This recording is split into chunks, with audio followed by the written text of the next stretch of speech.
En dan komen de vaas. Je treedt je mee. Dan wordt er in Vinkleester de fluitenkruidloop houden. En bij ons in de studio is de oorscote Piet Bons van de organisatie. En hij kan hier u ze alles over vertellen. En een heel goeie middag. Goedemiddag. Nou, ik zie het even te zien, al even op de website en de informatie op de ziekje. Maar er stond bij, het is een event zonder wedstrijdelement, hè? Ja, het is dus voor iedereen, iedere geoefende hutrenner is het een heel mooi event op een leeg tempo. De mensen krijgen net startnummers. Nee. Ze kunnen gewoon deelnemen. Nee, dat ze zich wel opjoen gaan. Ja. Want ik heb eigenlijk een beetje rekening houden op een verzorgingspost dat we genoeg wetter bij u gaan. Ja, dat is ook wel belangrijk. Doe Ja. en de IOC is een leeg tempo. Waar maakt dan krijg je dat denken? Ja, dat de tempo's lezen. Ja, degene die het snel wil, de route is wel bekend. Die lees ik uit van tevoren. Die kennen wel snel, maar die wacht je vervolgens bij het tunneltje in Vinkleester. Nadat we start binnen in het centrum van Vinkleester. En dan geven we tot Viesdijbledbosk. Dan neem ik dat dan maar achter Egypte langs. Ja. Komen we dan uiteindelijk bij het tunneltje uit. Het eerste stukje, dat is naar 4 kilometer. Daar gaan we een verzorgingspost. En misschien het legere tempo, dat zal zich bewegen tussen de 6 minuten en 6 minuten 30 per kilometer. Ja, want het is een fluitenkruidloop. Het is net de eerste keer, hè, dat je hem doen. Nee, dus de 6e keer. Iedere keer als het fluitenkruid mooi in bloei zit, dan organiseren we dat. En 2 weken verleden ga ik even een proefrun maken en toen weet er nog niks. En juist, daar ga ik weer even een proefrun doen. En het ziet er geweldig uit. Ja, dus Fantastisch. in die 12 weken kennen we een soort barf zelf. Ja, zij is hier al. Ja, wat is er dit hier oorsbijgelijks nevens de volk aan hier? Eigenlijk is er net zo volle voor oren. Behalve dan dat er nou echt wat deelnemers graag 6 kilometer rennen willen. Oost ronden we altijd 9 of 12 kilometer. Dat naar keuze. Maar de bordesfoto op kilometer 9 in het bij het Grutte Slot in Vinkleester. Ja.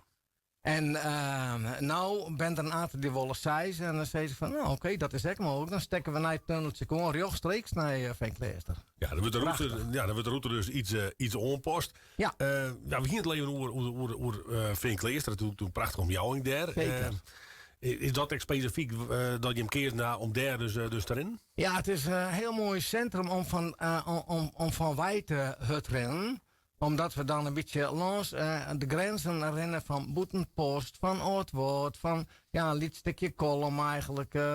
Neem maar op, Triemen en Kolmersweg. Ja, dus dat is Dus de hele omgeving pikken we op een liedse afstand, zeggen we maar, van 6, 9 of 12 kilometer pikken we mij. Ja, want ik begreep wel dat je wel een dusdanig koel van de hutdraver wezen moet om hier een beetje mee te doen, of... Ja, er moet natuurlijk wel wat kilometers voor de liefhebber wijzen. Ja. Om daar even heen. Want ik bedoel, er komen mensen niet heel omkrieten. Achter Burgenwij en achter Veenwoordenwij en zo. En die moeten wel even hun trainingsronde maaien in de natuur. Echt fantastisch. Ja, want hoeveel deelnemers zit je hem op eigenlijk? Meestal zitten we zo, als het Safir is, zitten we zo ongeveer op een 40, 50 deelnemers. Ja, oké. Ja.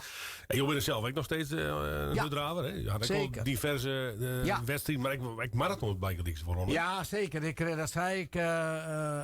Ik ren 9 weken, 24 mei in Kaapstad. Mijn 61ste marathon. En dat is dan echt de 8e World Marathon Major, zoals ze dat nemen. Nee, de 6-star medal, die ik in 2018 heb. New York, Tokio, Berlijn, enzovoort. Ja, je bent eigenlijk oerol op Broadway West, denk ik, hè? Ja, ik ben in de hele wereld eigenlijk wel oerka. Maar ik ren ze echt nog in Nederland of in Spanje. Ja. Als ik winters in Spanje zit, dan ren ik daar ook al die hele marathons. En soms ook een marathon. Ja, dan heb je nog echt iets van, ja, dat zoekt nou, die afstand of die marathon zoekt nog wel graag erin. Wat stond er nog maar bijgelijks bovenop je listje? Nou ja, wat nou voor mij bovenop het listje zit is bij gezondheid. Volgend jaar Shanghai. Shanghai. Ja. Dus dat zijn wel hele investeringen. Dat is echt wel zo. Maar ja. En Ik ben haast 24 en als dat dan ken, ja, heel prestatie. dan ken ik daar gewoon voor. Ja, en wat voor Shanghai, en wat voor afstand maak je dan krijgt? Dat is dan echt 42 kilometer en 194 meter. Dat is echt een marathonafstand. Ik ben echt heel gigantische afstanden. Ja. Nou, we horen het in eerste instantie even bij de fluitenkruid Ja. op. Hè?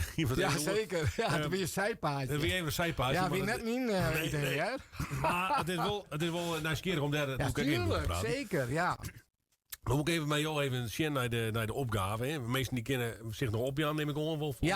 Ja, daar haast zich al verschillende mensen opjoen. En eigenlijk allerlei loopgroepen uit de omjouwing tonen interesse. Maar ze kunnen zich opjaan via pietboelens@planet.nl of op mijn mobiele nummer via WhatsApp. Oké, en wil je het nemen met het mobiele nummer of maar wat? Dat wil ik wel nemen, ja. Dat is 06 515 50 63. Ja, of via de mail, zoals zijn te leven, dat is pietboelens@planet.nl. Dus kom er waast hier dus in Vinkleester de fruitenkruidloop, mag ik zeggen. En tegen dank Piet Boelens van de organisatie dat je naar de studio kan binnen. Graag dien, het is een gezellige uitdaging. Dank u wel. Hek een agendapunt van RTV NOF? Mail agenda@rtvnof.nl.